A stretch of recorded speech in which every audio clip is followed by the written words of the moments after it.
दिवाली से एक दिन पहले नरक चतुर्दशी आती है, जिसे रूप चौदस, भूत चतुर्दशी और नरक निवारण चतुर्दशी के नाम से जाना जाता है।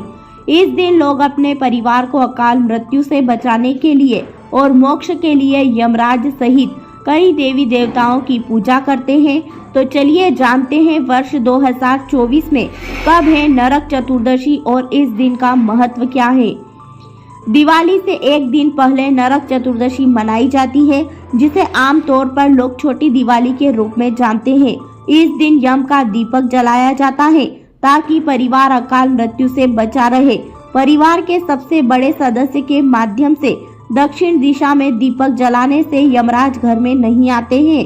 इस दिन यम का दीपक जलाने से आप नरक के कष्टों से भी बच सकते हैं, इसलिए इसे नरक निवारण चतुर्दशी भी कहा जाता है।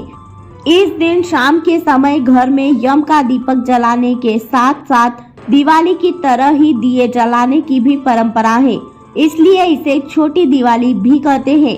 इस दिन को काली चौदस भी कहा जाता है, जहां काली का अर्थ है अंधकार और चौदस का अर्थ है चौदहवा, क्योंकि यह कार्तिक या कृष्ण पक्ष के चंद्र माह के 14वें दिन मनाया जाता है।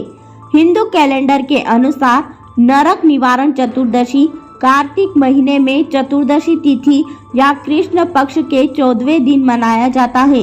पंचांग के अनुसार इस साल नरक चतुर्दशी की शुरुआत 30 अक्टूबर को सुबह 1:15 पर हो रही है और इसका समापन अगले दिन 31 अक्टूबर को दोपहर में 3:52 पर होगा। ऐसे में उदया तिथि के अनुसार नरक चतुर्दशी का पर्व 31 अक्टूबर 2024 को मनाया जाएगा। अभ्यंग स्नान मुहूर्त सुबह 5:43 से 6:52 तक। अभ्यंग स्नान में चंद्रोदय सुबह 5:43। छोटी दिवाली की रात महाकाली की पूजा का भी विधान है, ताकि आप नकारात्मक शक्तियों या बुरी आत्माओं के प्रभाव को दूर कर सके। अधिकतर शक्ति परंपरा को मानने वाले भक्त इस रात मां काली की पूजा करते हैं। कई हिंदू इस दिन अपने पापों से खुद को शुद्ध करने के लिए अभ्यंग स्नान करते हैं। कहा जाता है कि जो लोग इस दिन अभ्यंग स्नान करते हैं वे नरक जाने से बच जाते हैं।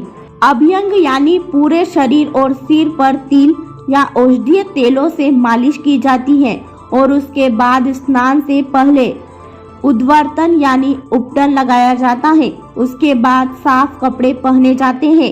भारतीय राज्य पश्चिम बंगाल और बांग्लादेश में काली पूजा से एक दिन पहले भूत चतुर्दशी मनाई जाती है, क्योंकि ऐसा माना जाता है कि इस अंधेरी रात की पूर्व संध्या पर मृतकों की आत्माएं अपने प्रियजनों से मिलने धरती पर आती हैं। यह भी माना जाता है कि एक परिवार के 14 पूर्वज अपने जीवित रिश्तेदारों से मिलने जाते हैं और इसलिए उन्हें घर की ओर आने में मदद करने के लिए और विशेष रूप से बुरे लोगों को भगाने के लिए घर के चारों ओर 14 दिए रखे जाते हैं। पौराणिक मान्यताओं के अनुसार इस दिन ही श्री कृष्ण ने 16,000 स्त्रियों को नरक से मुक्त कराया था। इस दिन श्री कृष्ण की पूजा राधा रानी जी के साथ की जाती है। इस दिन को श्री कृष्ण चतुर्दशी भी कहा जाता है। इस दिन धन के देवता और यक्षराज कुबेर की पूजा का भी विधान है। दिवाली के दिन जहां सुख समृद्धि की देवी लक्ष्मी को प्रसन्न किया जाता है, वहीं इस दिन से एक दिन पहले धन के देवता की भी पूजा की जाती है। इनकी पूजा करने से घर में कभी भी धन की कमी नहीं होती है। ऐसी ही रोचक जानकारियों के लिए देखते रहिए हमारे साथ MP7 न्यूज़।